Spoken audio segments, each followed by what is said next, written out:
afternoon, friends. Namaskar, Mitro. On behalf of our NGO, Consumer Protection Service Council, I, Dayanand Nene, welcome you all to this new series of consumer awareness program, Understanding Food Adulteration. Friends, our NGO, Consumer Protection Service Council, has been active in the consumer movement for the last 12 years. And we have been conducting various seminars, programs, lecture series, demonstrations, and even sting operations to make consumers aware of their rights, duties, and responsibilities.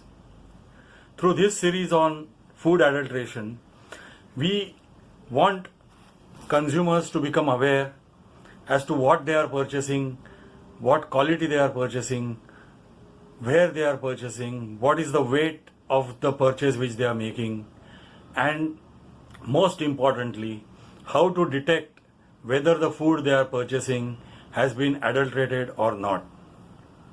Friends, food is the most important aspect in man's everyday life. No man can survive without food. And be it a small dish, a small simple dish like dal chawal, to a 4-course or a 5-course meal eaten in a 5-star hotel, man needs food.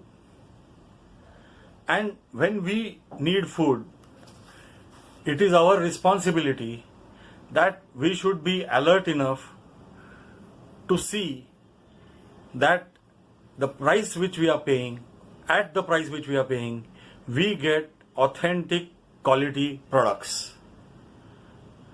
Friends, food adulteration has been in vogue since ages.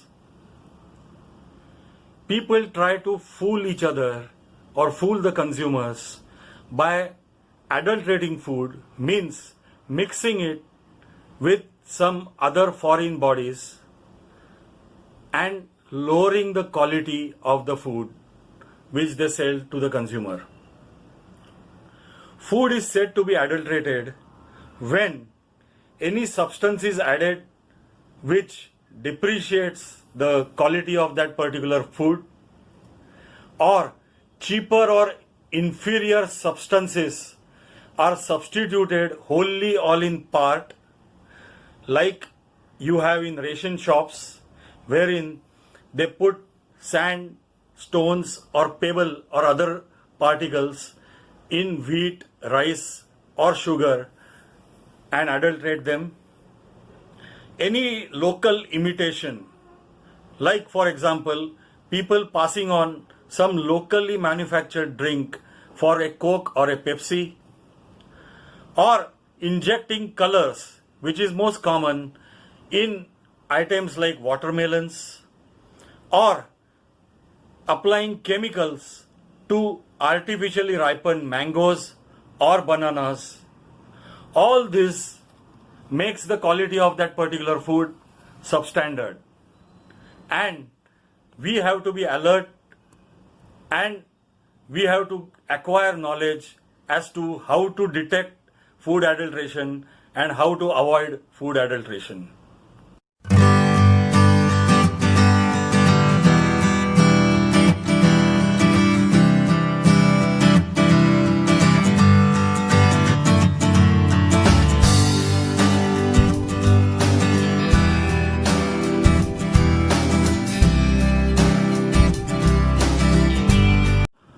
Welcome back, friends.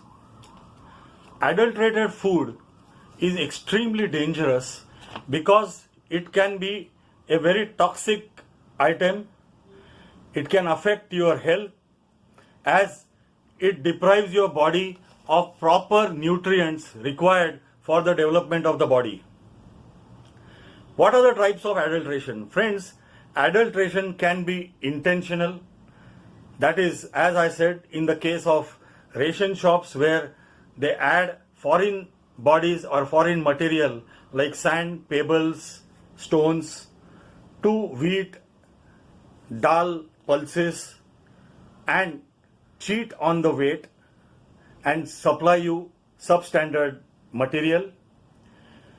Adulteration can be incidental, like in case of pesticides or preservatives which are used to preserve food, or adulteration can be a metallic contamination due to reaction from arsenic from pesticides, or lead which is used in the preservatives, as we had witnessed in the case of Maggi noodles, where lead was found in quantities which were beyond the allowed quantities and norms, and for some time Maggi noodles was banned.